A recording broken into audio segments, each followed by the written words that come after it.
டே 82ங்க. இன்றைக்கி கிச்சனுக்கு லீவ். அது ஏன்னு சொல்லிட்டு அப்புறம் சொல்கிறேன். அதுக்கு முன்னாடி நிறைய பேர் வந்து இடியாப்பம் நீங்கள் எந்த பிராண்ட் யூஸ் பண்ணுறீங்கன்னு கேட்டிருந்தீங்க. நான் இந்த பிராண்ட் தான் யூஸ் பண்ணிகிட்ருக்கேன். இதுக்கு முன்னாடி பார்த்தீங்க அப்படின்னா நிரப்புரா அந்த பிராண்ட் யூஸ் பண்ணிகிட்டு இருந்தேன். ஆனால் அதை விட இது என்னமோ நல்லாயிருக்கு அப்படின்றதுனால பாஸ்ட் ஒரு 3 இயர்ஸாக இந்த பிராண்ட் தான் யூஸ் பண்ணிகிட்ருக்கேன். எனக்கு இது ரொம்ப ரொம்ப பிடிச்சிருக்கு.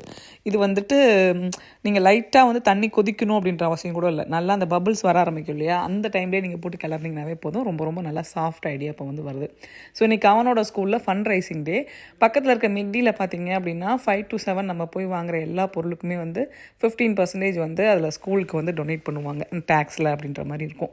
ஸோ இந்த மாதிரி பண்ணும்போது ஸ்கூலுக்கு ஃபண்ட் ரைசிங்கும் ஆகுது, பசங்களுக்கு அதோட வேல்யூவும் தெரியும். ஸோ இதை போய் நம்ம சாப்பிடும்போது இதெல்லாம் நடக்கும் அப்படின்னு சொல்லிட்டு இனிஷியல் டேஸில் புரியாட்டியும் அதுக்கப்புறம் அவங்க வளர வளர இதெல்லாம் புரியும். இதெல்லாம் கம்யூனிட்டிக்காக நம்ம பண்ணுற ஒரு ஆக்டிவிட்டின்னு நினச்சிக்க வேண்டியதான். 2 பேருக்கும் பெனிஃபிட் அப்படின்னு சொல்லிட்டு ஹாப்பியாக அதை சந்தோஷமாக பண்ணோம் அப்படின்னா குழந்தைங்க நிறைய விஷயத்தை நம்மள்ட்ட இருந்து கற்றுப்பாங்க. இன்றைக்கி என்னோடய வெயிட்டு